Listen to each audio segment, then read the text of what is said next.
اللهم صل وسلم وزد وبارك على سيدنا محمد وعلى آله وأصحابه أجمعين. ازيكم يا حبايبي؟ عاملين ايه؟ يا رب تكونوا بخير وبصحة وسلامة دايما يا رب. نهار سعيد مبارك علينا وعليكم. دلوقتي بقى كده فتحت شباك بقى مطبخي كده عشان الطراوة تدخل والنور.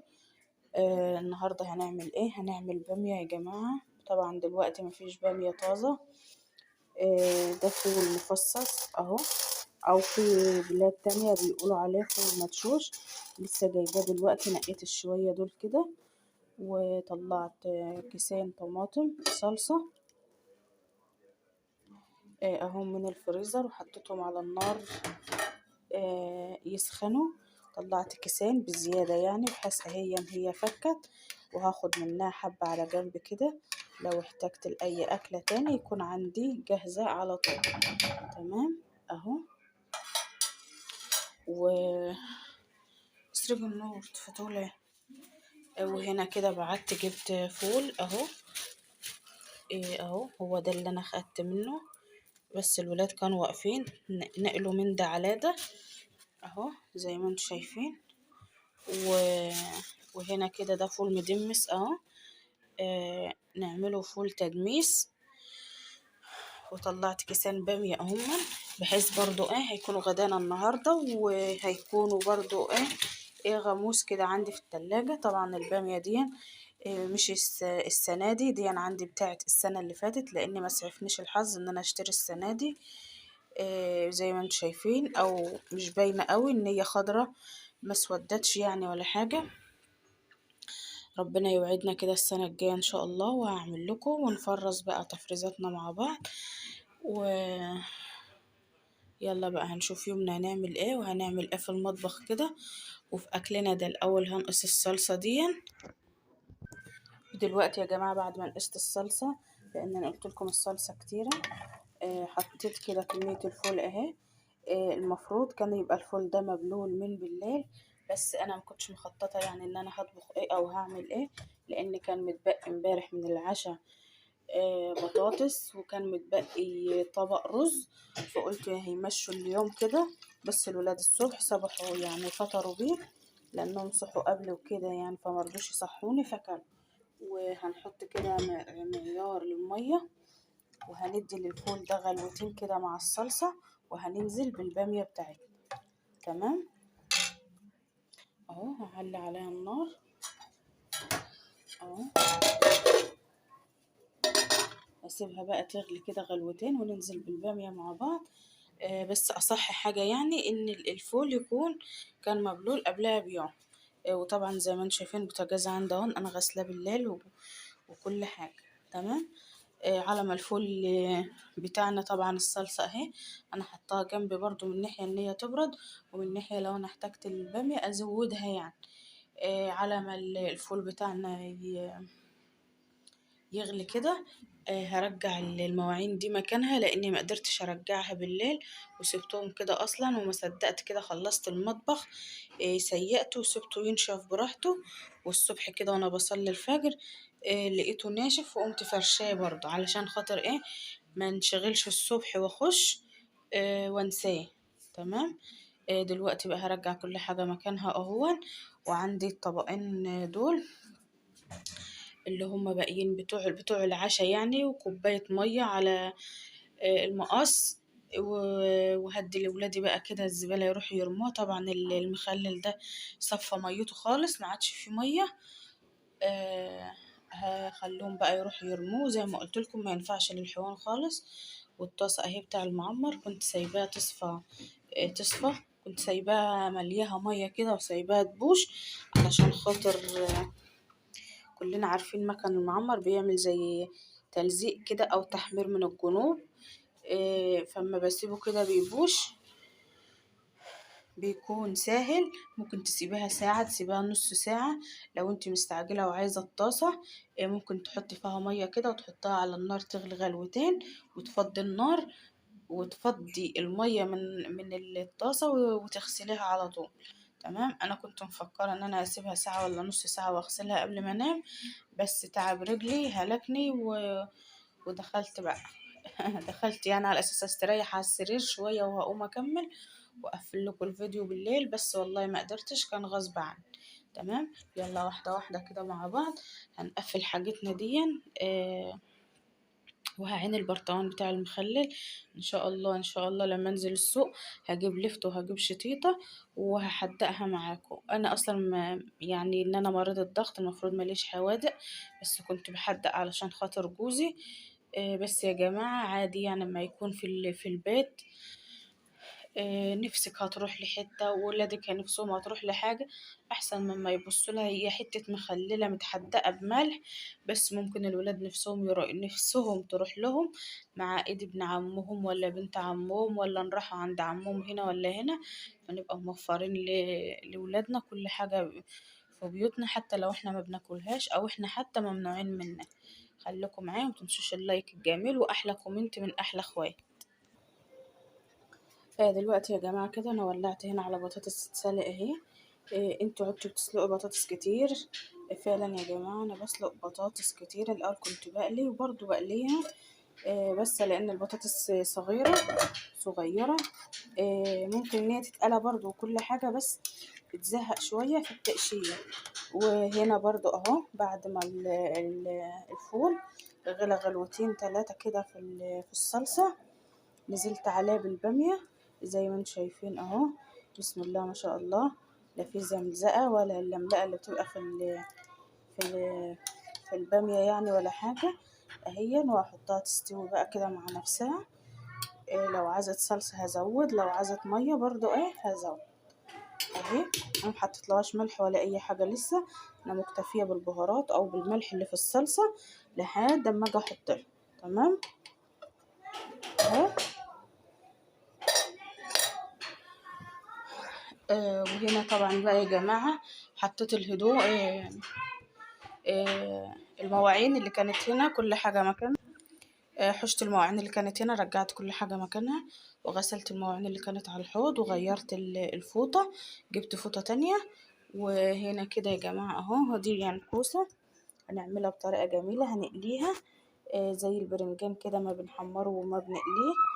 ده عندي كده بقاله اكتر من سوق، مش سوق واحد. هنولع على الزيت. طبعا انا غسلت الطاسه امبارح، شفتوها كانت محطوطه هنا مع المواعين. هحط فيها زيت وهحمره وهنعمل له تحديقه حلوه.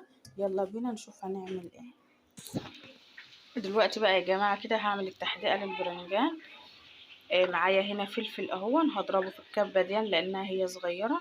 هضرب الفلفل الاول، ومعايا هنا توم هرجع اضربه في الكبه تاني. ونشوف بقى هنعمل ايه مع بعض. لو تفتكروا ده التوم اللي انا كنت مقشراه لما كنت بعمل الكشري المصري اهو.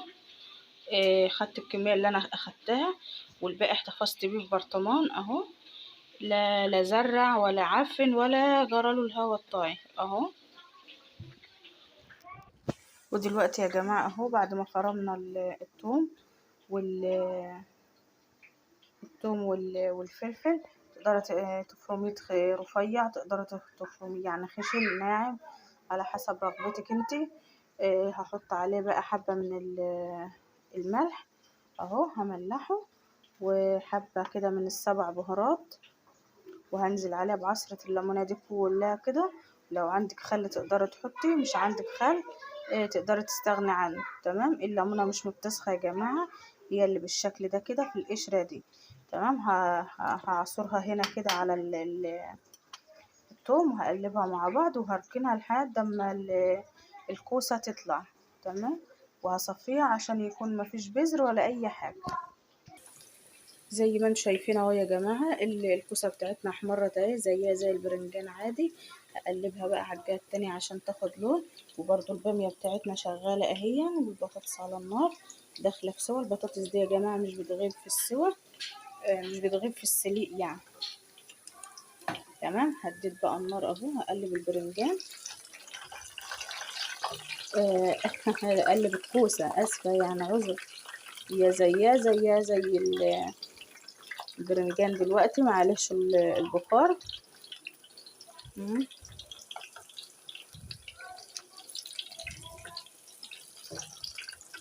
الفول ده يا جماعة لازم يتقلب كده كل شوية علشان ما يلزقش في الأرضية، علشان ما يشكش، لأنه مش مبلول. تمام. لو هو مبلول بيوفر بقى وبيستوى هنا بسرعة. اهو هنشوف بقى البامية كده ويا بعض اهي. بسم الله.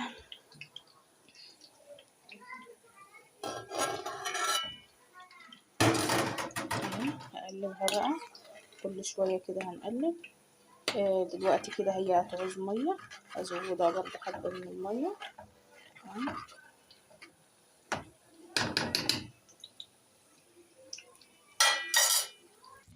وكده يا جماعة كده اهي الحدوقة بتاعتنا بقت جاهزة اهي. اول ما اطلع الكوسة على طول كده وهي سخنة هنزل عليها بالحدوقة دي على طول. تمام اهي. وبكده يا جماعة طبق ال اسمها ايه الكوسة جاهز بقى اهو. طلعتها على طول في الزيت في الطبق دون، وقمت ايه رصاها هنا كده بالشكل ده اهو. وحطيت عليها الحدوقة على طول وهي لسه سخنة. وبقت بالشكل ده. دلوقتي بقى هركنها على ما نيجي ناكل. والبطاطس خلاص كده بقى استوت، هشيلها احطها هنا على واحط عليها ميه ساقعه علشان خاطر اسخنها، علشان خاطر ابردها. تمام. ولادي يعني لما شموا ريحه الكوسه قالوا لي يا ماما حمري لنا فلفل، فانا عندي فلفل احمر لهم كده 4 قرون. يعني على اساس ان كل واحد قرن وكده علشان ايه ما يفتش، بما ان في هنا حدوقه وفي هنا توم ملك الاكل كله. التوم والمقالي ما بيختلفش عليهم اتنين. وهنا كده يا جماعة اهو كمان برضو حدقنا البرنجان ورجعته ورا كده. بقى كده الفلفل والبرنجان جاهزين اهو. وعملت كمان فرمت كمان نص فلفل اخضر وبقيت التوم اللي كان عندي اهو. هقلبهم بقى مع بعض علشان خاطر هاخد منه لتقلية للبامية. تمام. والباقي احطه في برطمان، ارجعه في البرطمان تاني واحط عليه زيت ودق وملح يعني وظبط له حاجته كلها، وهرجعه بقى في البرطمان في التلاجة. وهنا كده برضو يا جماعة اهو انا قشرت البطاطس وحطيتها اهو على النار بتتقلى وبقيتها اهي. خليكم معانا. وهنا اهو يا جماعة كان البرطمان اهو. وهنا التحتيه اهي جهزتها، حطيت عليها معلقة من السبع بهارات، يعني معلقة شاي صغيرة وملح. وهرجعها كمان كده اهو في البرطمان واحط عليها زيت واحطها في التلاجة علشان خاطر انا منساهاش بره. طبعا التحديقة بتاع البرنجان ما ينفعش يا جماعة اني احط منها على البامية لان فيها ليمون، ولو حطيت منها اصلا على البامية كانت هتحمض البامية.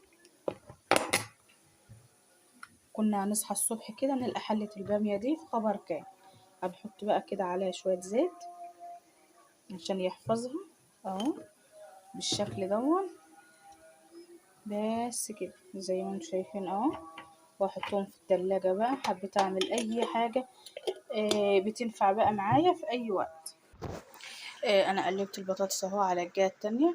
وعلى فكرة يا جماعة انا خدت كرنيب كده من الصلصة اهو زي ما انتم شايفين، لانها نقصت لان الصلصة كانت على الحياز زي ما انتم شايفين في الصحن كده.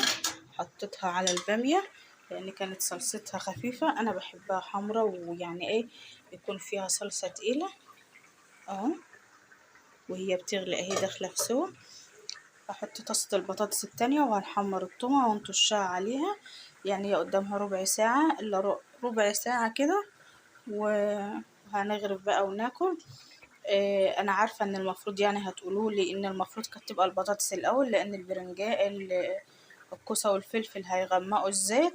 فعلا هو كان المفروض البطاطس كانت الاول، بس اللي حصل لاني عايزة اخلص لان دلوقتي انا بادئه بعد الظهر والعصر ادن اهون علشان خاطر ان احنا نتغدى بدري. الاكل فيه توم وطبعا باميه ما ينفعش جنبها غير فحل البصل ناشف او اخضر. وطبعا توم. قولونات بقى وانتفاخات وحاجات كده ايه. وقبل عندكم كده عندنا فرح وهروح بالليل علشان خاطر فرح حد يعني قريب حماتي، فنبقى واكلين بدري كده ويبقى كل حاجة متصفية كده في البيت قبل ما نمشي. تمام. وبعدين هي البطاطس يا جماعة بتروق الزيت وبتنضف الزيت. تمام. وهنا كده يا جماعة يا جماعة بالطاسة على النار اهي، معلقة سمنة أو الزيت أو أي مادة دهنية انت بتحبيها، وهحمر فيها كده التومة اهي. تمام. زيت، سمنة، أي حاجة، وهنزل بيها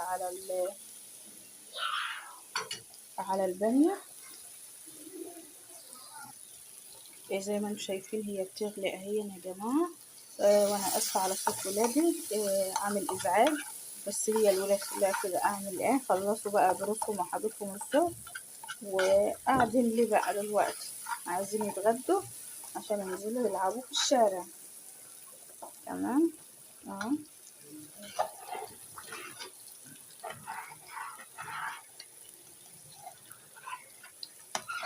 معانا البطاطس الجايه التانية اهي على النار.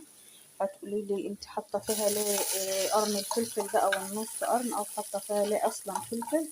انا بحبها يا جماعه بالفلفل. جربوها وفيها تفرق جدا جدا في الطعم يعني. اهي. بسم الله الرحمن الرحيم.